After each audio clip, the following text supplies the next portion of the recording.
ചെയ്ത് അതിൻ്റെ ഒരു എക്സൈറ്റ്മെന്റ് കുറച്ച് കൂടുതലാണ്.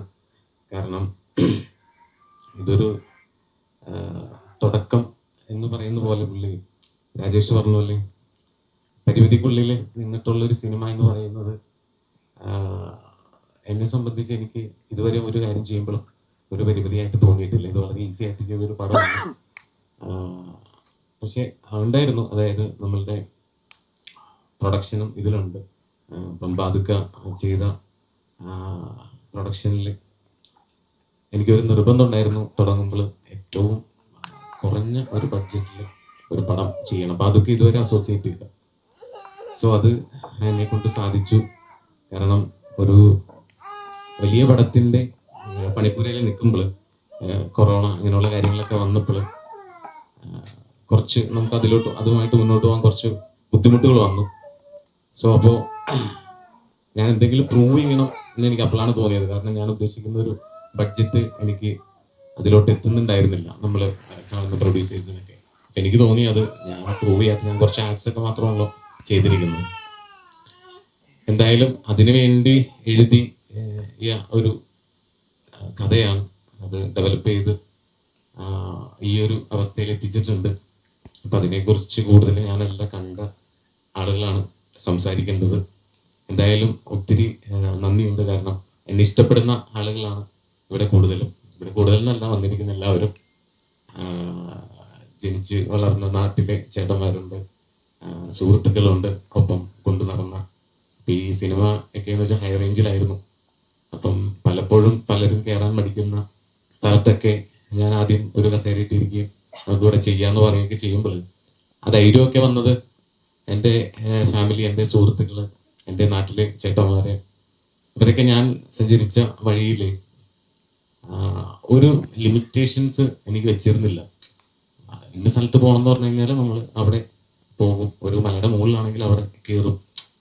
സോ അതൊന്നും എന്നെ സംബന്ധിച്ച് ഒരു സിനിമ ചെയ്തപ്പോൾ, അങ്ങനത്തെ ഒരു സിനിമ ചെയ്തപ്പോൾ എനിക്കൊരു ബുദ്ധിമുട്ടുകളായിട്ട് തോന്നിയിരുന്നില്ല. അപ്പോൾ എൻ്റെ പിന്നില് എന്ന് ചോദിച്ചു കഴിഞ്ഞാൽ ഞാനിപ്പോൾ സ്ക്രീനിൽ നോക്കി നിന്നിട്ടാണെങ്കിൽ ഈ ഇരിക്കുന്ന ആളുകളുടെ ഒരു സപ്പോർട്ട്, ഒരുപാട് വ്യക്തികളുണ്ട് പറയാനാണെങ്കിൽ. അപ്പം ഇതിങ്ങനെ കംപ്ലീറ്റ് ചെയ്യാൻ സാധിച്ചതിൽ നമ്മുടെ ടെക്നിക്കൽ ക്രൂ ഒത്തിരി പേര്, ഇപ്പൊ ക്യാമറ ചെയ്ത സിനോറിനൂടെ ഉണ്ട്, അങ്ങനെ ഒത്തിരി പേര്, എല്ലാവരും വിളിക്കാൻ ഉള്ളൊരു സൗകര്യക്കുറവുണ്ടായിരുന്നു. എനിവേ നല്ലൊരു, സത്യത്തില് എൻ്റെ ഇത് മാറ്റി നിർത്തിയിട്ട് പടം ഓക്കെ ആണോ. എനിക്കിപ്പോ എല്ലാവരോടും അച്ഛന് കഴിഞ്ഞ ദിവസം പറയേണ്ട അധികം സമയമൊന്നുമില്ല എന്ന്. അച്ഛന് ഇനിയും സമയം ഉണ്ടാവും. കുറെ കാര്യങ്ങളൊക്കെ അച്ഛൻ കണ്ടിട്ട് ഞാൻ വിടത്തുള്ളൂ. അത് ഇനിയും നമ്മുടെ വീട്ടിൽ കുറെ പരിപാടികളൊക്കെ വരാനുണ്ട്. അപ്പോ ഫാമിലി അതൊരു വലിയ സപ്പോർട്ടാണ്. സപ്പോർട്ട് എന്ന് വെച്ചാൽ എനർജിയാണ്. നമ്മൾ ചില കാര്യങ്ങൾ നമ്മളെ എതിർക്കുമ്പോഴാണല്ലോ നമുക്ക് അതിലോട്ട് അടുക്കാൻ കൂടുതൽ ആവേശം ഉണ്ടാവുള്ളൂ. അപ്പം അത് നല്ലതിന് വേണ്ടിയാകുമ്പോൾ നമ്മൾ അതിൻ്റെ റിസൾട്ട് നല്ലതായിരിക്കുമെന്ന് വിശ്വസിക്കുന്നു.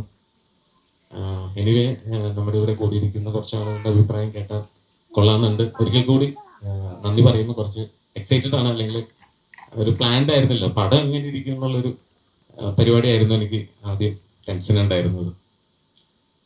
അപ്പം കണ്ട വന്ന ആളുകളുടെ കുറച്ച് അഭിപ്രായം കേൾക്കാല്ലേ രാജേഷ്?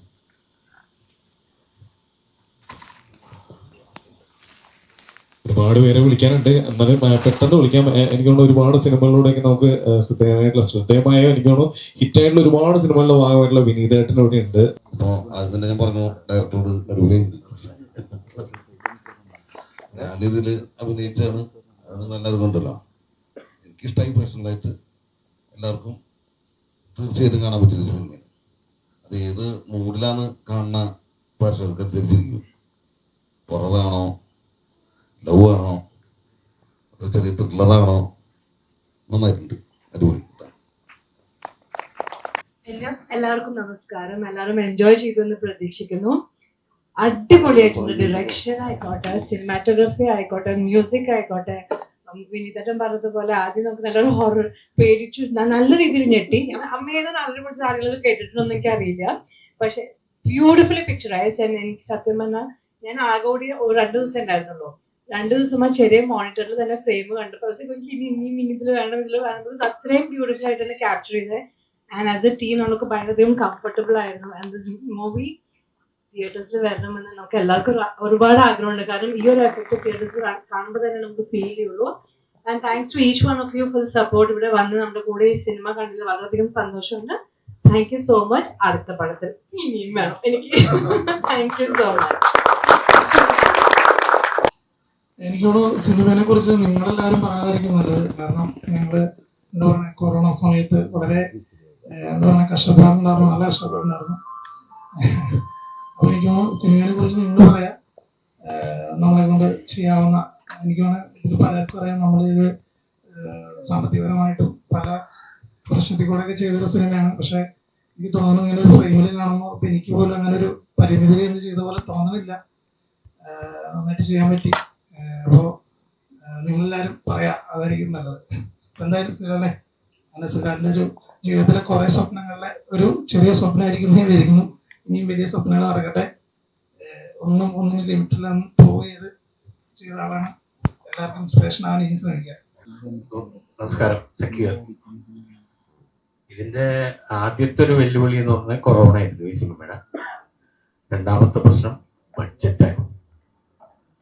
ബഡ്ജറ്റ് എന്ന് പറയാൻ ഇപ്പോ നടക്കുന്ന അല്ലെങ്കിൽ ഈ സമീപത്ത് തീർന്ന സിനിമകളുടെ എല്ലാം ബഡ്ജറ്റിന്റെ, എന്റെ ഒരു സിനിമ ഇപ്പൊ ഇവിടെ നിലവിൽ കളിക്കുന്നുണ്ട്, നരിവേട്ട എന്ന് പറഞ്ഞ സിനിമ.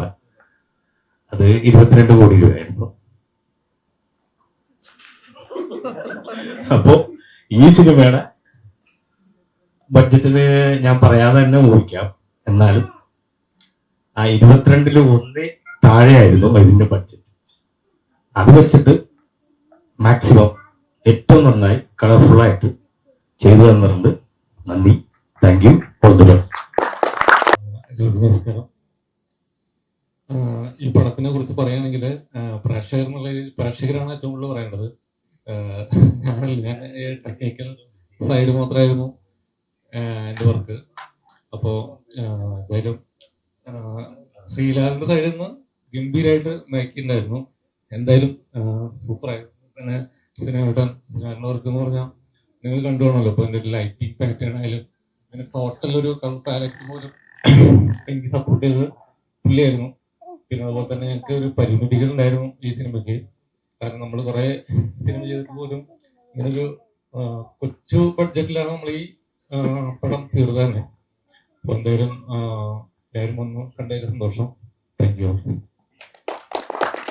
ഈ അപ്രസക്തരല്ലാത്തവർ പറയുമ്പോൾ ഒരു സുഖമുണ്ടേ. അതിന് ഞാൻ അതായത് ഇനി ഒരാളിവിടെ വന്നിട്ട് പരിമിതികളുടെ കാര്യം പറയാതല്ല. ഇവന് പരിമിതികളില്ല. പ്ലീസ്, ഇനി ഒരാളിവിടെ പരിമിതികൾ പറയും. 2 ബാദുഷയുടെ നമ്പർ നിങ്ങൾ ആർക്കെങ്കിലും ഉണ്ടെങ്കിൽ അയാളെ വിളിച്ച് പറയണം, ഇത് തിയേറ്ററിൽ കണ്ട സിനിമയാണ്, നോട്ട് OTT. അപ്പൊ ഇത്രയും, അതായത് ഇതൊരു മിക്സഡ് റിവ്യൂ ഒരു ആൾക്കാരുടെ ഇല്ല. അത് ഈസ് എ ഗുഡ് ത്രില്ലർ, നല്ല പ്രണയം, നല്ല രീതിയിലുള്ള ഇമോഷണൽ. അപ്പൊ ഇത് ഒരാളുടെ ഒരു സ്വപ്നം. ഞാൻ MK നാരായണൻ എന്ന് പറയുന്നത് ശ്രീലാലിന്റെ അച്ഛനാണ്. ഞാൻ എപ്പോഴും നാളിച്ചോണ്ട് പറയും, നിങ്ങൾ ഇനി അറിയപ്പെടാൻ പോകുന്നത് ശ്രീലാലിന്റെ അച്ഛൻ്റെ പേരിൽ. അതായത് നമുക്ക്, എനിക്കിപ്പോ ഒരു ഇന്റർവ്യൂവിന് മുമ്പുള്ള ആ സീൻസ് കണ്ടിട്ട് സത്യം പറഞ്ഞ ഞാൻ പേടിച്ചു. എല്ലാവർക്കും ഉണ്ട്, ഇവിടെ ഇരിക്കുന്ന എല്ലാവർക്കും പേടിയുണ്ട്. അതാ ഇന്റർവ്യൂവില് പുറത്തിറങ്ങിയ ആൾക്കാരുടെ മൂവ്മെന്റ്സ് കണ്ടല്ലോ അറിയും. It's A very wonderful movie. ഇവൻ ഇനി കലക്കും, പക്ഷെ അതിനുള്ള അവസരങ്ങള് ഉണ്ടാക്കി കൊടുക്കാൻ പറ്റണം. ഞാൻ ഇവനോട് അയച്ചൊരു മെസ്സേജ് ഇതാണ്, നിനക്ക് ഇനിയും സിനിമകൾ ചെയ്യാൻ പറ്റും, ഇനിയും നീ സിനിമകൾ ചെയ്യണം. പക്ഷെ അതോടൊപ്പം ഞാൻ നിനക്ക് വേണ്ടി പ്രാർത്ഥിക്കുന്നത്, നിനക്കൊരു നല്ല ബഡ്ജറ്റുള്ള പ്രൊഡ്യൂസറും നിന്റെ സ്വപ്നങ്ങള് അതേപോലെ തന്നെ തിയേറ്ററിൽ എത്തിക്കാനുള്ള ഒരു വലിയൊരു ഗ്രൂപ്പ് ഓഫ് ആൾക്കാർ എത്തിച്ചേരട്ടെ, എത്തും. കളരിക്കലമ്മയുടെ അനുഗ്രഹം കൂടി ഉണ്ടാവും. അലക്സ് എന്നാണ് പേര്. ഞങ്ങൾ 5 പേരില് ഒരാളാണ്. നാലൂരുണ്ട്. ഞങ്ങൾ അടുത്ത സുഹൃത്തുക്കള് ഒരുപാട് വർഷങ്ങളായിട്ട് സാഹചര്യങ്ങളായിരുന്നില്ല. ഈ പടം തുടങ്ങുന്നതിന് മുമ്പ് തന്നെ ഇത് ഞങ്ങൾ ഡിസ്കസ് ചെയ്തിട്ടുള്ളതാണ്. പടത്തിന്റെ കഥ ഞങ്ങൾക്ക് അറിയാവുന്നതാണ്. എന്നാലും ഇന്റർവെല്ലായപ്പോ എനിക്ക് മനസ്സിലായി. ഇതിനകത്ത് പ്രേതം കയറിയിട്ടുണ്ടോ, ഇത് നമ്മുടെ അടുത്ത് പറയാതെ മാറ്റിയിട്ടുണ്ടോ, ഞാൻ അവിടെ നിന്ന് പറയുകയും ചെയ്തു. അത്രയ്ക്ക് അടിപൊളിയായിരുന്നു. അപ്പൊ ആ ഒരു ത്രില്ലിങ് നിങ്ങൾക്ക് എല്ലാവർക്കും ഉണ്ടെന്നാണ്, അല്ലെങ്കിൽ നിങ്ങൾക്ക് എല്ലാവർക്കും ഫീൽ ചെയ്തിട്ടുണ്ടെന്നാണ് എനിക്ക് തോന്നുന്നത്. അത് തന്നെയാണ് ഏറ്റവും വലിയൊരു വിജയം. ഒരു പടം അടുത്ത നിമിഷത്തിലേക്ക് പോകാൻ നമ്മൾ വെയിറ്റ് ചെയ്തിരിക്കുന്നു. ആ ഒരു ഇത് എനിക്ക് ക്രിയേറ്റ് ചെയ്യാൻ പറ്റിയിട്ടുണ്ട്. അടിപൊളിയായിട്ടുണ്ട്. സൂപ്പർ, പൊളിച്ച്. സംസാരിക്കാൻ അറിയാത്ത ഒരാളല്ല. ഞങ്ങളൊക്കെ എന്റെയൊക്കെ തലമുറയിൽ എന്ന് പറഞ്ഞാൽ ഞാനൊരു 10-60 വയസ്സുള്ള ആളാണ്. അപ്പോൾ എനിക്ക് ഗ്രഹിക്കുന്ന രീതിയിലുള്ള സിനിമ എന്ന് പറഞ്ഞാൽ സത്യനന്ദിക്കാട് പോലുള്ള ആളുകളുടെയൊക്കെ സിനിമയാണ്. പക്ഷേ ശ്രീലാൽ ചെയ്തിട്ടുള്ള ഈ സിനിമ കുറിച്ച് എനിക്ക് പ്രത്യേകം പറയാൻ, ഞങ്ങളുടെ പേരാണ്. അവന് കൈയടക്കത്തോടുകൂടി ഒരു കലാസൃഷ്ടി സിനിമ ഉണ്ടാക്കാൻ സാധിച്ചതിൽ ഞാൻ അവനെ പൂർണ്ണ മനസ്സോടുകൂടി അഭിനന്ദിക്കുന്നു. ഞങ്ങളുടെ ഭാഗത്ത് എൻ്റെ കുടുംബത്തിലെ അംഗമാണ്. അവൻ എത്രയും ഭംഗിയായിട്ട് ആ കാര്യങ്ങൾ ചെയ്തു. ആ കൈയടക്കം അവൻ തിരഞ്ഞെടുത്ത കഥയ്ക്ക് നീതി പുലർത്തിക്കൊണ്ട് തന്നെ അതിലുള്ള ആക്ടേഴ്സ് അവസാനം വരെ ആ ഉദ്യോഗം നിലനിർത്താൻ സാധിച്ചു എന്നുള്ളത് കൂടി പൂർണ്ണ രീതിയിൽ എൻ്റെ പൂർണ്ണ മനസ്സോടുകൂടി അഭിനന്ദിക്കുന്നു. എല്ലാവർക്കും നമസ്കാരം. പൈസ കൊടുക്കാണ്ട് ഒരു സിനിമ കാണാൻ ആദ്യമായിട്ടാണ്. അതാണൊരു ഫസ്റ്റ് ഒരു ഫീലിംഗ്. ഒരു 3 വർഷത്തെ കാത്തിരിപ്പ് ഏകദേശം ശ്രീലാലിന്റെ ഒപ്പം നാട്ടുകാരെന്ന നിലയിൽ, ഞാൻ അയൽവക്കക്കാരനാണ്, അനിയനാണ്, ഞങ്ങൾ കുറച്ച് നാട്ടുകാരൊക്കെ വന്നിട്ടുണ്ട്. അപ്പൊ ആ പ്രതീക്ഷ ശ്രീലാലിന്റെ ഒപ്പം തന്നെ ഏകദേശം ഞങ്ങളെ നാട്ടുകാർക്കൊക്കെ ഉണ്ടായിരുന്നത് കാണണം എന്നുള്ളത്. നീണ്ടു പോയി കഴിഞ്ഞപ്പോ ഒരു വിഷമം ഉണ്ടായിരുന്നു മനസ്സിൽ. പിന്നെ കാണുമ്പോൾ ചോദിക്കാറുണ്ട് എപ്പോഴാണ് റിലീസ് എന്നുള്ളത്. അപ്പൊ അവസാനം ശ്രീലാൽ പറഞ്ഞ് പറയാട്ടാ എപ്പോഴും ഇങ്ങനെ ചോദിക്കല്ലേ. എന്തായാലും വളരെ മനോഹരമായൊരു സിനിമ തന്നെയാണത്. ഒരു തുടക്കക്കാരൻ എന്ന നിലയിൽ ഞങ്ങൾക്ക് ഇനിയും നല്ലൊരു സിനിമകൾ കാണാനുള്ള അവസരം ശ്രീലാലിലൂടെ ഉണ്ടാവും എന്നുള്ള നല്ലൊരു പ്രതീക്ഷയുണ്ട്. എൻ്റെ നാട്ടുകാരൻ അയൽവക്കാരൻ അശ്വിനി ചേട്ടൻ പറഞ്ഞ പോലെ നല്ലൊരു കഥയും അതിനെ പ്രൊഡ്യൂസ് ചെയ്യാനായിട്ട് നല്ലൊരു പ്രൊഡ്യൂസറും വന്നു കഴിഞ്ഞു കഴിഞ്ഞാല് നല്ലൊരു സിനിമ ശ്രീലാലിന്റെ മനസ്സിൽ ഇപ്പൊ തന്നെ ഉണ്ടെന്നാണ് വിശ്വസിക്കുന്നത്. എന്തായാലും പോസ്റ്റർ കൊണ്ടാണ് സിനിമയിൽ കയറിയത്. യഥാർത്ഥത്തിൽ അത് കണ്ടു കഴിഞ്ഞ ഒരു പ്രണയ സിനിമയെന്നേ തോന്നുള്ളൂ. അത് തന്നെ ഒരു പ്രത്യേകതയാണ്. നമ്മൾ മനസ്സിൽ എന്ത് ഉദ്ദേശിക്കുന്നു അതിൽ നിന്ന് വ്യത്യസ്തമായിട്ട് സിനിമ ആകുമ്പോഴാണ് അതിന് ഒരു പ്രത്യേക ഭംഗി ഉണ്ടാകുന്നത്. അത് ഏതായാലും ശ്രീലാലിൽ കൊണ്ടുവരാൻ പറ്റിയിട്ടുണ്ട്. ആദ്യത്തെ ഒരു ഫസ്റ്റ് ഹാഫ് എന്ന് പറഞ്ഞാൽ ശരിക്കും പേടിച്ചത്. എന്റെ അടുത്തിരുന്ന് ഉണ്ണി പേടിക്കൂല എന്ന് പറഞ്ഞിരുന്നാണ്, ഉണ്ണി ഞെട്ടിത്തെറിച്ചിട്ടുണ്ട്. അപ്പൊ അത്രക്കും നന്നായിട്ട് ഫീലിംഗ് കിട്ടുന്നുണ്ട്. പിന്നെ ഇനിയും ശ്രീലാലിന്റെയും നല്ല രീതിയിലുള്ള സൃഷ്ടികൾ ഉണ്ടാകട്ടെ എന്ന് ആത്മാർത്ഥമായിട്ട് എന്റെ പേരിലും എന്റെ നാട്ടുകാരുടെ പേരിലും എല്ലാവിധ ആശംസകളും നേരുന്നു. എൻ്റെ പേര് അനീഷ് എന്നാണ്. ഞാൻ ഈ പടത്തിലെ എനിക്ക് സന്തോഷം കൊണ്ടാണ്. എൻ്റെ ഫസ്റ്റ് പടമാണ് ശ്രീലാലിന്റെ ഫസ്റ്റ് പടമാണ്. അത് കഴിഞ്ഞിട്ട് ഞാൻ 2 പടം വേറെ ചെയ്തായിരുന്നു. ഇതില് എനിക്കൊരു കാര്യം ചോദിക്കാണെന്ന് വെച്ചാൽ, ശ്രീലാലിന്റെ ഫസ്റ്റ് പടമാണെന്നായിരിക്കും തോന്നിയ, ഇതൊരു തുടക്കക്കാരന്റെ പടമാണെന്നായിരിക്കും തോന്നിയ. എനിക്ക് തോന്നിയില്ല. നമ്മൾ ശ്രീലാലിന്റെ ഇത് ഫസ്റ്റ് പടമാണ് എനിക്കിത് കണ്ടപ്പോ തോന്നിയില്ല. ഞങ്ങൾ അത്ര എൻജോയ് ചെയ്താണ് വർക്ക് ചെയ്തത്. അപ്പൊ എല്ലാവരും ആശംസകളും തോന്നുന്നു. എന്റെ പേര് ജുബിൻ എന്നാണ്. ഞാൻ കൈപ്പിടാം. ഞാൻ ഈ പറഞ്ഞ പോലെ പുള്ളിനെ ആദ്യമായിട്ട് ഇന്ന് രണ്ടാമത്തെ ദിവസമാണ് ഇത് കാണുന്നത്. 2ാം പ്രാവശ്യമാണ് ഇത് കാണുന്നത്. ഞാൻ ഫസ്റ്റ് ഭയങ്കര എക്സൈറ്റഡ് ആയിപ്പോയി. ഇങ്ങനൊരു പ്രവൃത്തി പുള്ളി ഇതുപോലെ ചെയ്യുന്നതൊക്കെ പറഞ്ഞപ്പോ എനിക്ക് ഭയങ്കര ക്യൂരിയോസിറ്റി ആയിരുന്നു. എനിവേ അടിപൊളിയായിരുന്നു. എനിക്ക് ഭയങ്കര ഇഷ്ടപ്പെട്ടു. അവസാനമായപ്പോഴാണ് സത്യം പറഞ്ഞ എനിക്ക് കഥ മനസ്സിലായി തുടങ്ങിയത്. പക്ഷെ ഈ ഫസ്റ്റ് ഹാഫ് വരെ അടിപൊളിയായിരുന്നു. അത് കഴിഞ്ഞ് വീണ്ടും അവസാനമായപ്പോഴത്തേക്കും എനിക്ക് കാര്യങ്ങൾ മനസ്സിലായി. എന്തായാലും തുടക്കക്കാരനെന്ന് ഒരിക്കലും തോന്നുന്നില്ല. കൺഗ്രാജുലേഷൻ. ശ്രീലാലും കുടുംബവും എല്ലാമായിട്ട് കുറെ വർഷത്തെ പരിചയമാണ്. ശ്രീലാലും ചേട്ടനൊപ്പമാണ് ഞാൻ ആക്ച്വലി പഠിച്ചതെങ്കിലും അതേപോലെ തന്നെ ശ്രീലാലായിട്ടും കമ്പനിയായിരുന്നു. സിനിമയുടെ കാര്യങ്ങളെല്ലാം ഡിസ്കസ് ചെയ്യായിരുന്നു. ഞാൻ ബേസിക്കലി ഒരു ഹൊറർ ഫിലിം ഫാനാണ്. അപ്പൊ ഞാൻ കുറെ സിനിമകള് ഹൊററില് ലൈക്ക് ടർക്കിഷ് സിൻ എന്ന് പറഞ്ഞ പടം, അതുപോലെ കൺജൂറിങ്, ഇൻസൈഡ് ഔട്ട്, ഇങ്ങനെ പടങ്ങൾ ഇങ്ങനെ തേടി പിടിച്ച്, ഒമൻ, പഴയ ഒമൻ കണ്ടിട്ടുള്ളവർക്ക് അറിയാം. അപ്പൊ ഇത് തേടി പിടിച്ച് പേടിക്കാൻ വേണ്ടി എനിക്ക് ഭയങ്കര പേടിയാണ്. ഈവൻ ഒറ്റയ്ക്ക് കിടക്കുമ്പോഴൊക്കെ ലൈറ്റ് ഇട്ടിട്ട് കിടക്കുള്ളൂ, അത്ര പേടിയാണ് ഞാൻ. എന്നാലും ഇത് തേടി പിടിച്ച് കാണാറുള്ള ഒരാളാണ്. എന്നിട്ടും അപ്പോ ഞാൻ എനിക്ക് ഇങ്ങനെ ഒരു ഹൊറർ മൂഡ് ഉണ്ടെന്ന് അറിയായിരുന്നു. ശ്രീലാലാണ് ഇപ്പൊ നേരത്തെ ഒരാൾ പറഞ്ഞ പോലെ ആർക്കോ കഥ അറിയായിരുന്നു. എനിക്ക് കഥ അറിയില്ല, പക്ഷെ ഹൊറർ ഉണ്ടെന്ന് അറിയാം. എന്നിട്ട് ഞാൻ ഫസ്റ്റ് ഹാഫിൽ നല്ലോണം പേടിച്ചു. അപ്പോ അത് തന്നെ എനിക്ക് ഭയങ്കര ഞെട്ടല. ലൈക്ക് ശ്രീലാലിന്റെ ഫസ്റ്റ് പടം എനിക്ക് വിശ്വസിക്കാൻ പോലും പറ്റുന്നില്ല. ഭയങ്കര ഹാപ്പി. ഇനിയും കുറെ പടങ്ങൾ വരട്ടെ. All the best.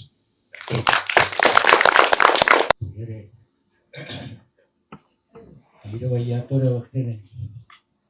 എൻ്റെ മകൻ ഇങ്ങനൊരു കാര്യത്തിന് ഇറങ്ങി പുറപ്പെടുമ്പോൾ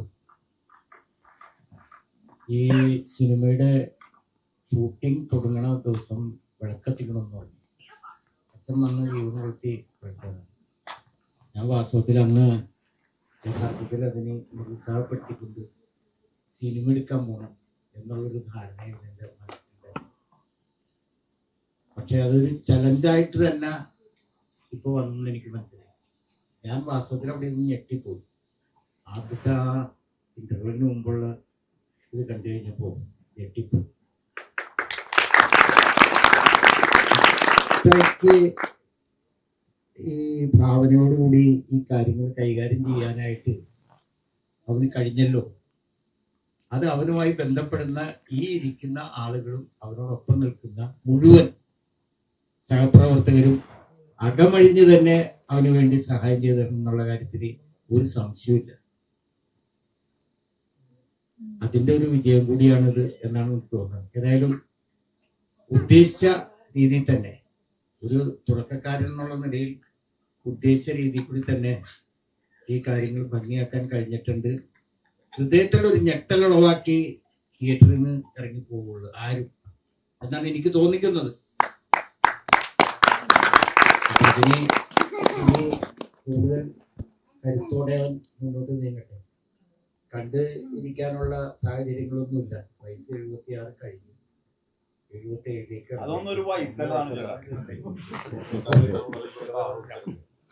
അപ്പോ കണ്ടില്ലെങ്കിലും ശനികുമാർ പറഞ്ഞതുപോലെ അതിനുള്ള ഒരു ത്രാണിയും ശേഷിയും അവരുണ്ടാകട്ടെ. അതിനുള്ള പ്രോത്സാഹനം എല്ലാവരിൽ നിന്നും ഉണ്ടാകും. അതിനുവേണ്ടിയുള്ള പ്രാർത്ഥനയും എല്ലാവരും പറഞ്ഞാല് ഫിലിം കണ്ടത് ഒരു തുടക്കക്കാരന്റെ ഫിലിമാണെന്നുള്ള യാതൊരുവിധ തുടക്കത്തിലുള്ള ഒരു മിസ്റ്റേക്കോ അങ്ങനത്തെ ഒന്നും കാണാനായിട്ട് സാധിച്ചില്ല. പക്ഷെ അച്ഛൻ പറഞ്ഞ പോലെ തന്നെ ഇവരുടെ സിനിമ ചെയ്യാൻ പോകണമെന്ന് പറഞ്ഞപ്പോൾ ഇതെന്താവുമെന്ന് ഞാൻ വിചാരിച്ചു. പക്ഷെ അത്ര യാതൊരു മിസ്റ്റേക്കും കൂടാതെ ഇത്രയും വ്യക്തമായി ചെയ്യുന്ന യാതൊരു കാര്യമില്ല. എല്ലാവിധ ആശംസകളും ഇതിൽ അതിൻ്റെ കൂടെ എല്ലാ കാര്യത്തിലും കൂടെ നിന്നവർക്കും എൻ്റെ എല്ലാവിധ ആശംസ. എല്ലാവർക്കും ഇഷ്ടമായി വേണം. ഞാനിത് മുമ്പ് കണ്ട സമയത്ത് പറഞ്ഞു, അതായത് തുടക്കക്കാരൻ കൈവയ്ക്കാൻ മടിക്കുന്ന ഒരു സബ്ജക്ട് അത് വൃത്തിക്ക് ഏറ്റവും ലിമിറ്റഡ് ആയിട്ടുള്ള ബഡ്ജറ്റിൽ ഇതൊക്കെ പറഞ്ഞു. ലിമിറ്റഡ് ബഡ്ജറ്റിന്റെ ഉള്ളിൽ അത് വൃത്തിക്ക് ചെയ്തു തീർക്കുക. എസ്പെഷ്യലി എന്റെ DOP ജയചേട്ട ആർട്ട് എല്ലാം പിന്നെ അതിനെ ഈ രീതിയിൽ കാണുന്ന രീതിയിൽ വരാൻ വേണ്ടി പുള്ളിയെടുത്ത എഫേർട്ട്, അതിന്റെ ടീം അംഗങ്ങൾ എല്ലാവരും ഈ കാണുന്ന സുഖമൊന്നുമില്ല. പരിമിതി എന്ന് പറയുന്നത് അതിലായിരുന്നു. അതിലയാൾ വിജയിച്ചു. ഇത് വൃത്തിക്കും തിയേറ്ററിലേക്ക് വരിക എന്നുള്ള ആഗ്രഹം മാത്രമേ ഉള്ളൂ. Okay, thank you so much. അപ്പൊ ചോദിച്ചത് എല്ലാവർക്കും കൂടി നന്ദി അറിയിച്ചുകൊണ്ട് അപ്പൊ ഇനി ഒരു ഡൗട്ടുള്ളൂ. പല ആളുകളും വന്ന് ചോദിച്ചൊരു ചോദ്യം ഒന്നും കൂടെ ഞാൻ ചോദിക്കാനായിട്ട് ആഗ്രഹിക്കുകയാണ്. ശ്രീലാലേട്ട, ഇത് OTT-ലോട്ടാണോ അല്ലെങ്കിൽ തിയേറ്ററിലാണോ നമുക്ക് കാണാൻ പറ്റുക എന്നുള്ളത് മാത്രമാണ് ഇനി വെയിറ്റ് ചെയ്യുന്നത്. തിയേറ്റർ അല്ലെ? തീർച്ചയായിട്ടും ഇതൊരു തിയേറ്റർ എക്സ്പീരിയൻസ് ചെയ്യേണ്ട സിനിമയാണ്. മസ്റ്റായിട്ട് സിനിമ തിയേറ്ററിൽ തന്നെ നമുക്ക് എല്ലാവർക്കും കാണാൻ പറ്റട്ടെ. വൻ വിജയമാകട്ടെ. അപ്പൊ എല്ലാവരുടെയും പ്രാർത്ഥനയും സന്തോഷവും സ്നേഹവും ഒരിക്കൽ കൂടി ശ്രീലാലേട്ടനും ടീമിനും അറിയിച്ചുകൊണ്ട് ഇന്നത്തെ ഒരു ഫംഗ്ഷൻ ഇവിടെ അവസാനിക്കുന്നു. Thank you.